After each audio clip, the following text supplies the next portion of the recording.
myth atau cerita tentang para dewa. Jadi bukan cerita sekedar cerita saja yang seolah-olah ini benar-benar cerita sebuah dongeng. Tapi kita akan gali sebetulnya apa sih yang ada di dalam sini. Kenapa kemarin ditemukan yang namanya pasir yang sangat halus, atau yang saya sebut, yang akan sebut itu pasir origom. Kemudian kenapa di sini ada anomali magnetik di sini, di tengah dan di sebelah sana.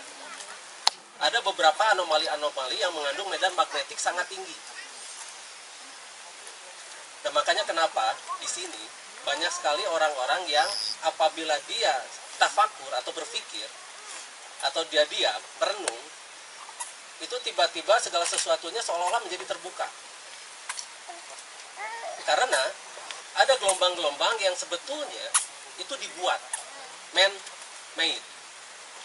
Nah, dibuat dan itu bisa mempengaruhi metabolisme dan kemudian mengakselerasi sel di mitokondria kita. Sehingga apabila kita berpikir dan tenang, apabila Anda sedang galau, stres gitu abahnya, suruh stres ke dari itu nyapa. Apabila Anda sedang galau, Anda sedang stres, Anda sedang benar-benar gundah gulana dan sebagainya, badu bangkak yang setelah Anda menanjak dengan jalan inohong, itu metabolisme Anda akan cepat. Dan Anda akan disambut dengan gelombang magnetik yang itu benar-benar cocok dengan gelombang magnetik yang ada di tubuh manusia. Sehingga akselerasi sel Anda menjadi lebih baik. Dan apabila Anda di tengah, di sana tuh ada yang bentuknya seperti parabola, nanti kita ke tengah sana, dan disusun, itu adalah senternya di sana. Anda merenung, diam di situ, insya Allah pikiran Anda menjadi lebih fresh, dan badan Anda menjadi lebih baik. Ini bukan mistis, tapi semua ini adalah logis. Kemarin dari tim ahli mengkorik atau mebor, dan ditemukan yang namanya pasir origom kalau saya sebut. Pasir origom itu adalah pasir yang berfungsi untuk menyerap dan membedakan perubahan atmosfer. Jadi Gunung Padang ini adalah sebuah situs yang merupakan situs dibuat oleh tangan manusia-manusia yang sangat cerdas, dan manusia itu adalah luhur bangsa kita. Kalau kita sebut adalah bangsa Lemuria, karena ini pasti ada pertanyaan, siapa yang bikin? Gitu kan. Kalau ini dibuat, siapakah yang bikin situs di sini? Dan setelah di carbon dating kemarin, satu bagian dan satu bagian lagi, yang satu 6.700 tahun, yang satu lagi 10.900 tahun sebelum Masehi. Berarti kira-kira 11 abad sebelum Masehi. Kalau dihitung lagi sekarang, ya 13 abad dari sekarang. Nah, teknologi seperti apakah yang bisa membuat hal seperti begini? Mungkin sekarang banyak yang tidak tahu. Mungkin banyak yang meraba-raba saja. Tapi sebetulnya, bangsa kita itu adalah bangsa yang benar-benar luar biasa. Bangsa yang memiliki pengetahuan dan teknologi yang sangat luar biasa. Mungkin kita hanya mengenal suku Maya untuk perhitungan kalender origom atau perhitungan kalender galaksi. Tapi di sini mereka belajar. Dari sini mereka mendapat teknologinya. Karena kalender suku Maya di sana lebih muda dari di sini. Mesir itu 2000 tahun sebelum Masehi. Jauh lebih muda dari sini. Nah, apabila ini bocor keluar, bayangkan banyak sekali yang menjadi berubah, terutama segi arkeologi, geologi, terutama sejarah. Karena sekali lagi sejarah itu dibuat oleh pemenang perang. Orang-orang yang kalah perang itu tidak berhak untuk membuat sejarah. Mereka yang menang peranglah yang mencatat sejarah dengan tinta keemasan dari kekuasaan yang mereka jalankan. Itulah sejarah. Jadi ketika kita membaca buku-buku, kita harus jeli. Ini dari tahun berapa nih buku sejarah? Dari tahun berapa kemana? Dari abad berapa kemana? Tapi kita harus jauh ke belakang lagi. Kita akan time travel ke belakang. Ke belakang sampai akhirnya kita menemukan bahwa ternyata sumber yang peradaban seluruh dunia itu dari sini. Seperti penelitian dari Stephen Oppenheimer. Dia adalah dokter medical yang meneliti dari DNA atau asam deoksiribonukleik manusia. Nah, dari DNA itu bisa disusur. Pernah terjadi apa saja pernah terjadi bencana apa saja. Dan ternyata terbukti bahwa awal di peradaban seluruh dunia itu adalah di sini. Makanya beliau bikin buku namanya Eden, in the East atau Eden of the East. Sesungguhnya surga itu berasal dari sini menurut Stephen Oppenheimer. Kemarin beliau diundang untuk berbicara di depan masyarakat kita. Dan alhamdulillah beliau memberikan kesaksian berdasarkan penelitian. Jadi bukan berdasarkan wangsit, tapi berdasarkan penelitian. Nah, di sini ketika diteliti ada anomali-anomali yang namanya gelombang magnetik yang sangat tinggi. Makanya jangan heran kalau di sini Anda sinyal handphone tuh bisa full.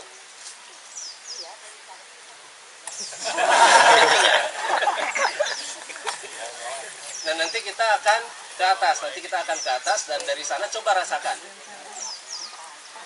Manusia itu dilengkapi oleh Allah Subhanahu wa taala oleh kelengkapan yang sangat luar biasa. Makanya disempurnakan, dilebihkan. Itu jelas Al-Isra 70. Dan tinggal bagaimana kita memanfaatkan kelebihannya itu, dan kita bisa merasakan bagaimana di sini itu. Di tengah ketika menggunakan geolistrik, georadar atau geomagnet juga, di tengah ada semacam parabola di sini. Dan bukan hanya di sini sebetulnya, tapi ada parabola pendukung di sana, di sana, di sana, dan di sana. Jadi ada 4 penjuru. Tapi di sana kecil-kecil. Di sana tuh kecil-kecil. Sana situ apa?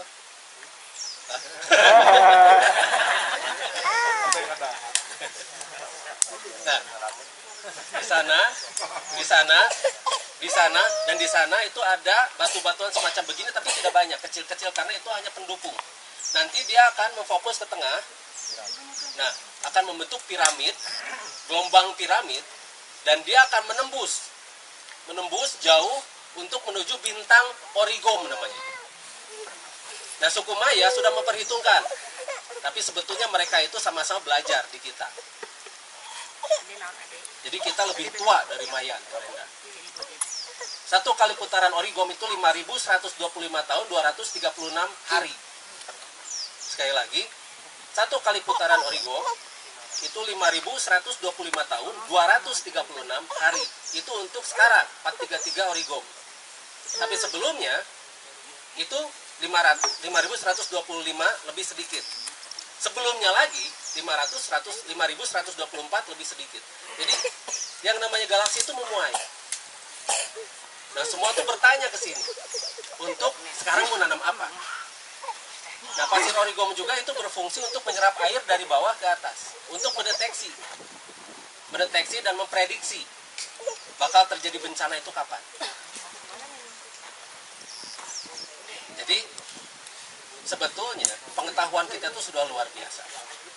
Dan tadi kita lihat bahwa batuan di sini ada beberapa batu yang namanya batu sada. Itu sebetulnya adalah batu untuk menangkap perubahan dari atmosfer dan untuk merasakan getaran-getaran yang terjadi di air. Ingat, planet bumi itu terdiri dari banyak sekali air. Bahkan sebagian besar bisa dikatakan adalah air. Air itu terhubung semuanya. Terhubung, satu sama lain terhubung. Dan apabila terjadi sesuatu, penghubungnya itu adalah air ini yang di dalam tanah. Sehingga di sini bisa dideteksi. Makanya di sini padrang semuanya. Padang. Terlihat semuanya jelas dari ujung ke ujung. Dan dulu sebelum terjadi bencana katastrofik, di belakang itu tidak seperti ini dan tidak bukit-bukit seperti ini. Makanya sudut dan tengah di sini. Ini yang mungkin banyak yang belum tahu. Dan kalau misalnya kita beritahu pun rata-rata ngaharuleng. Ngaharuleng gitu. Apa itu Origom? Apa itu pasir-pasir yang ada di sini? Ada yang bilang bahwa itu adalah pasir katastrofik, nggak mungkin. Karena itu betul-betul pasir ayak. Pasir yang betul-betul hitungannya sempurna. Karena pasir itulah yang akan menangkap gelombang dari mana-mana. Seperti radar lah. Dan seperti juga parabola yang mampu menangkap dari manapun gelombang itu datang. Nah dulu sebelum ini terjadi yang namanya penghilangan teknologi oleh seseorang yang bernama Balamin itu,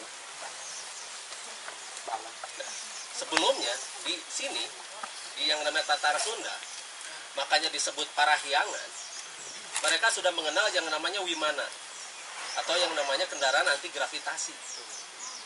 Makanya ting hariang di atas tuh hiang, hiang, hiang. Makanya disembah. Padahal hiang itu adalah bunyi dari Wimana itu. Makanya di sini disebut di Tatar Sunda itu disebut Parahyangan. Karena di Tatar Sunda banyak sekali bangunan-bangunan yang berbentuk piramid seperti ini. Sekali lagi berbentuk piramid. Bukan hanya di Gunung Padang, tapi di Sadahurip juga. Ada juga di tempat-tempat lain. Ada beberapa di koi juga atau umpan yang sebetulnya itu bukan piramid, tapi itu dibuat untuk sebagai penyesat. Nah dulu kita jauh lagi ke belakang, kita lari lagi ke belakang. Ketika Lemuria ada, bangsa Lemuria lah yang mengajarkan seluruh dunia pengetahuan 40%. Kemudian bangsa Lemuria menurunkan bangsa Atlantis 10%, yang bertugas untuk membantu bangsa Lemuria mengajarkan ilmunya ke seluruh dunia. Tetapi kemudian bangsa Atlantis balelo atau alias ingin melepaskan diri, membangkang.